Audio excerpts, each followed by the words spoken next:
Hello, my dear students! Здравствуйте, мои дорогие студенты! Меня зовут Veronika. My name is Veronika, and I am a professional Russian teacher, and yes, of course, I am a Russian native speaker. Normally, I am based in Moscow. Я живу в Москве. Обычно. Я живу в Москве. Обычно. But right now at the moment I am still at my dacha. Сейчас я на даче. Сейчас я на даче. It's a big concept for Russian people, kinda a summer house, yeah, so you can see our little old garden. Наш маленький старый сад. Наш маленький старый сад. And today at this Russian lesson I would like to talk a lot about Russian grammar.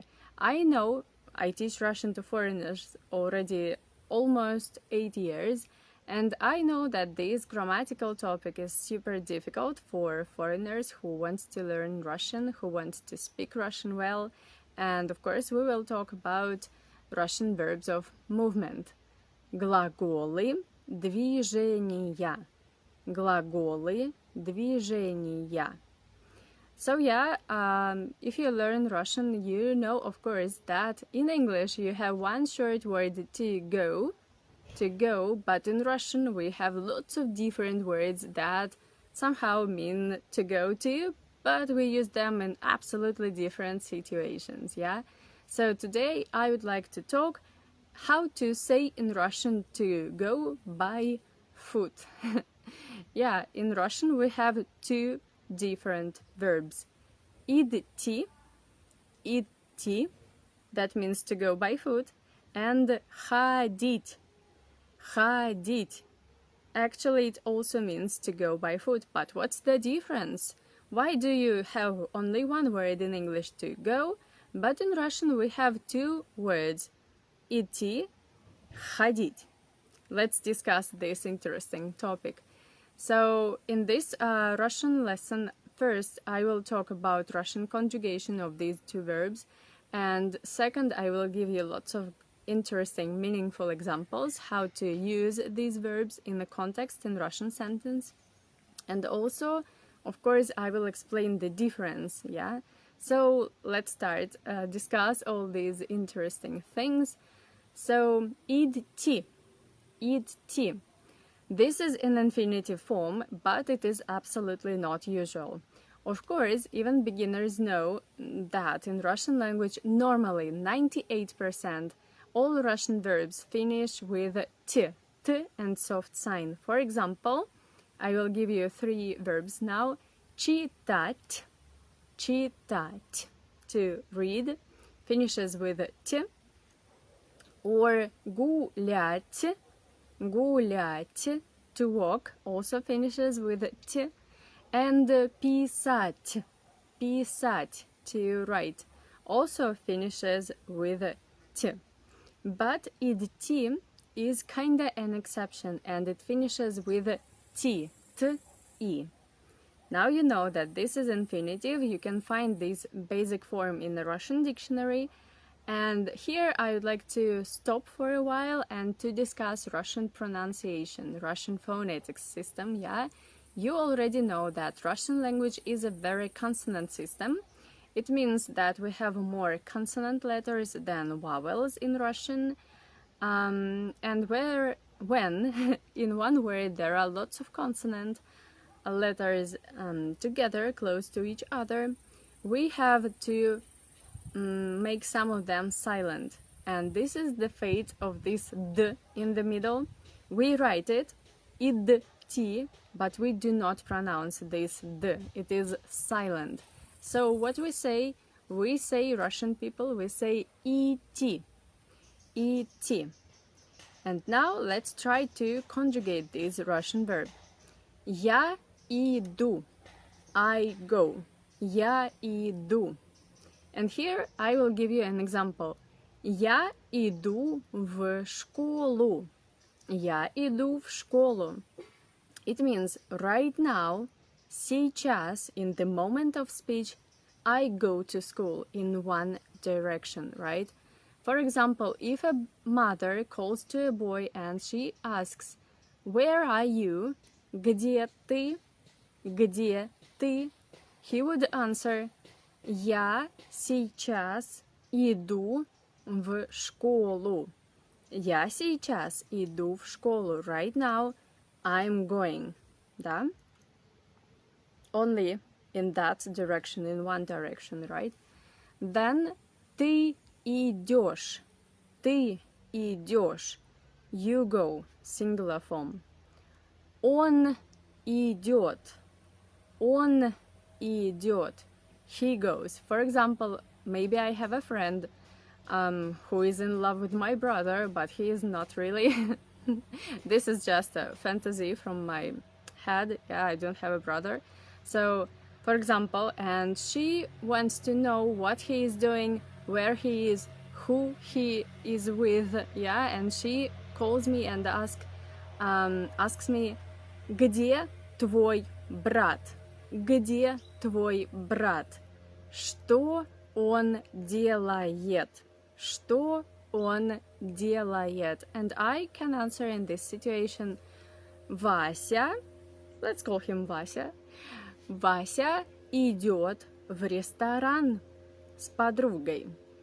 Вася идет в ресторан с подругой. So right now, in the moment of speech, during this phone call, he is going to the restaurant, yeah? Okay. Also, you use the same form for она. Он идет, he goes. Она идет, she goes, yeah? I hope you understand, but if there is something unclear in my explanation and this difficult grammatical topic, feel free to ask any questions in the comments below. I always read them, always answer your questions, so feel free. And if you think, by the way, that if my lessons are really useful and helpful for you, you can support my channel, you can support me personally, and send me a donation. I'm always very happy and I get more inspiration, more motivation for future lessons if I see some donations, of course. Спасибо, thank you, and let's continue. Now we will talk about plural form. Мы идем, мы идем, we go. Вы идете, вы идете, you go. This form we use when we talk about group of people, for example, many people, yeah, or when we want to show our respect, if we talk with our boss, with a doctor, with a policeman, or yeah, if we want to show our respect, yeah. Вы идете, we say. And also the last is они идут. Они идут. They go, yeah? Okay, that's good. And this is conjugation chart only in present tense in Russian, yeah? Because past tense is very tricky and surprising, and maybe this is a topic for a future video, we will see.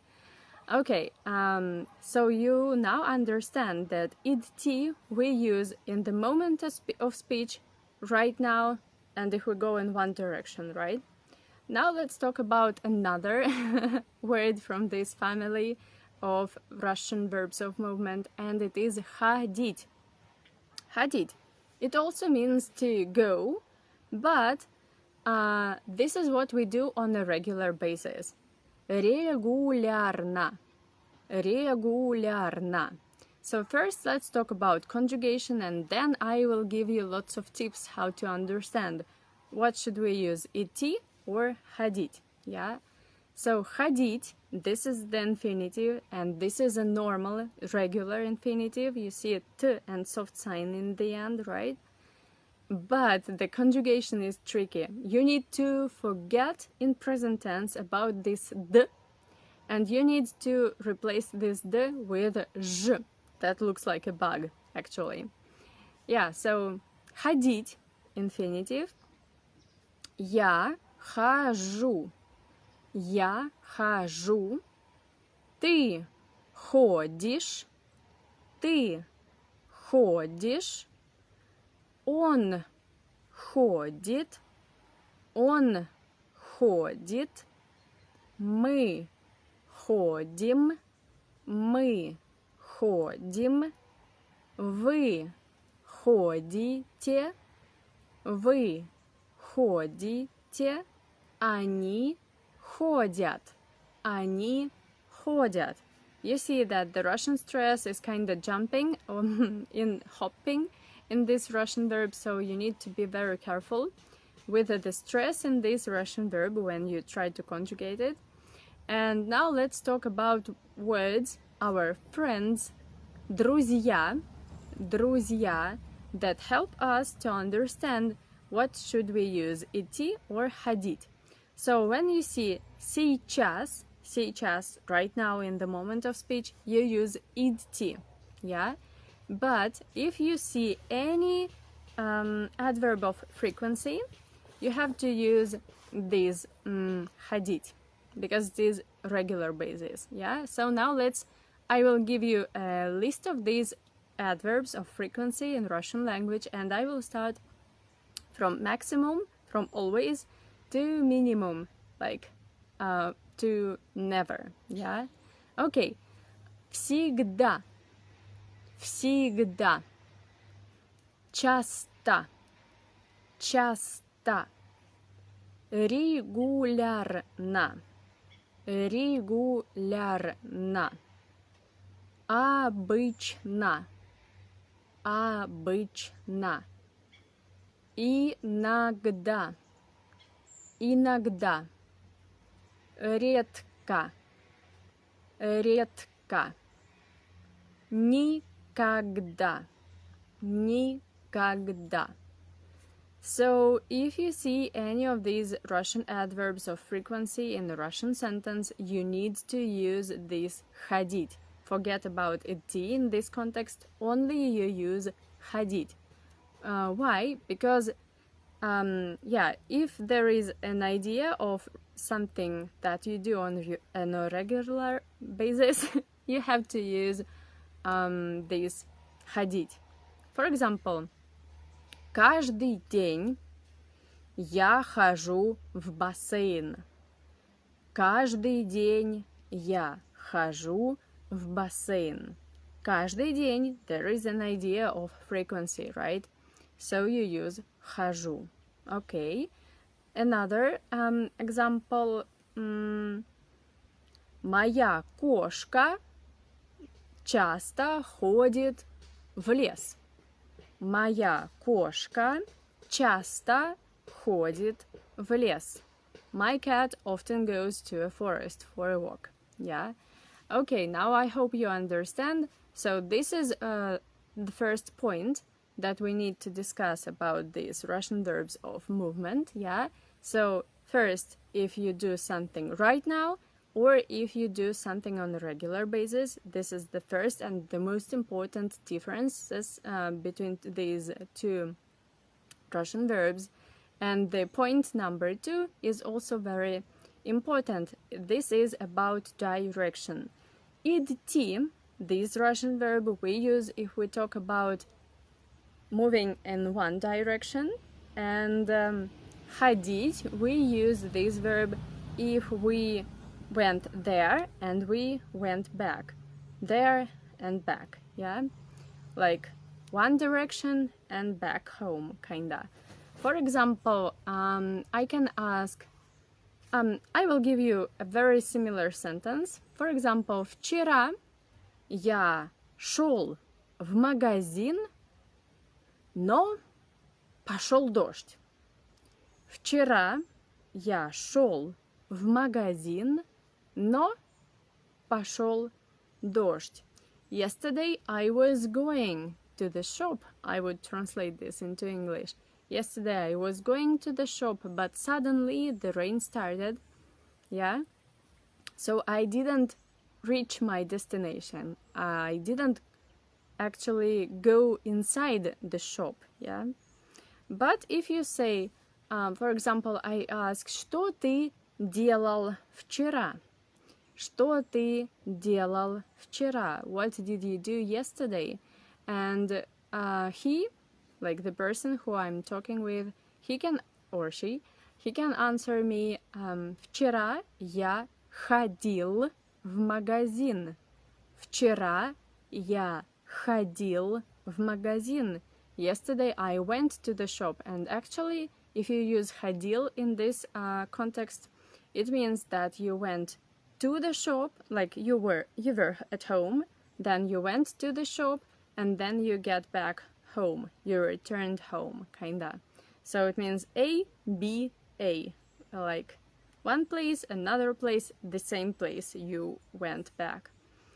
I hope you understand the difference. This is a very interesting mentality thing, because some of my foreign students, he is Italian. Stefano, привет. If you watch my videos, I hope, yeah. So you made a very funny joke that in Russia it is very important to know if a person came back home or not really, because this kind of criminal or a bandit country. And this is of course a very funny joke, but I think maybe there is some kind of true, because I don't know, in English or in many other European languages you do not have this idea that is reflected in a language, yeah? Nobody cares if you went back home, kinda. I don't know, if I'm saying something silly, just correct me, but I think that in English, French, Spanish, Italian, there is no this idea at all, yeah? Only in Russian, only in Slavic languages. I found this very interesting, and we just discussed two important points, some regular basis, yeah, and some movement there and back. And the thing number 3 that we need to discuss, there was a bug, like flying bug, that we need to discuss is ability to walk. For example, there is a little boy or a little girl, baby, they do not know how to walk because they are all very small, very little, and they just can do some movements like this, yeah. You can say ребенок еще не ходит. Ребенок еще не ходит. It means they do not know how to walk, yeah.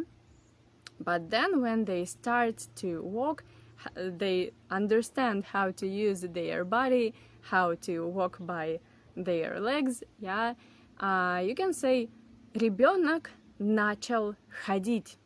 Ребенок начал ходить. So when you talk about this physical ability, when old people after some disease maybe, or some little children after they grow up, they start to walk, yeah, or a person after a car crash, he started to walk again, yeah, and he has again this physical ability to walk by his legs. I hope I do not say something stupid in English, because English is not my mother tongue, of course. So excuse me my mistakes if I do some. I think I do some, really. So in this context, you never use the verb ИДТИ, you only use the verb ходить, okay? And another thing number 4 that I wanted to discuss at this Russian lesson, when you talk about movement in different directions, kinda броуновское движение, it's a joke, броуновское движение, you can use ходить again. For example, I love to do shopping. Yeah, I love to walk, to go different shops and to buy different things. Yeah, I love to do shopping. You can say я люблю ходить по магазинам. Я люблю ходить по магазинам. Because here, for example, let's say it is a shopping center, shopping mall, and here are like 20 shops. You go here, there, here, there, here, there, and it's like crazy movement, yeah? There is no logic at all. So when you move in different directions without any thinking or logic, yeah, you have to use ходить, yeah? Or for example, when you go in the forest and you collect mushrooms, there is no route, of course, you just know there is the road, there is your home, and you just walk in the forest looking for some different mushrooms, yeah? So you can say «Я хожу по лесу и собираю грибы». Я хожу по лесу и собираю грибы. Yeah? This is what I do every day, by the way, now. I forgot to bring mushrooms with me, but maybe I will put a picture here I will try to do so. Okay, yeah, so I hope that you understand, and we just talked only about present tense, but of course there are some interesting things about future tense and past tense, but this is the topic for the next video. And I wanted to say something else. Oh, I forgot that when you use this Russian adverb of frequency никогда, that means never, in Russian language you have to use double negation. So in English you just say I never go there, я никогда не хожу туда.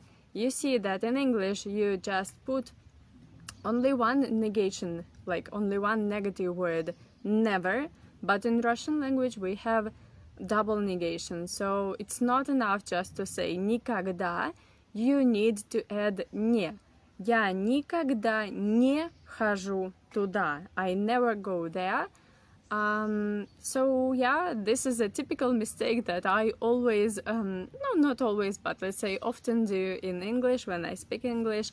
I always wanted to say I don't go there, never. I know it's a mistake in English, but in my head, in my Russian brain, it's absolutely normal. Okay, my dear Russian learners, I hope that this Russian lesson was very interesting and useful for you. If you think so, you need to, not you need, but you already know what you should do. Of course, if you like, you can hit the like button and subscribe to my channel and support me. And you can send me a donation, it makes me super happy. And always, you know, when I receive donations, it's not only for me, for my personal goals, for my personal target, like I do not buy new cosmetics, for example. I have already a lot, yeah, but I put this money only for improve the content on my channel, yeah. I buy new technical equipment, or I try to do my best in some other things related to my channel, yeah. I hope you loved this lesson. If you want another lesson about Russian verbs of movement, let me know in the comments below. Увидимся скоро. See you soon. Пока.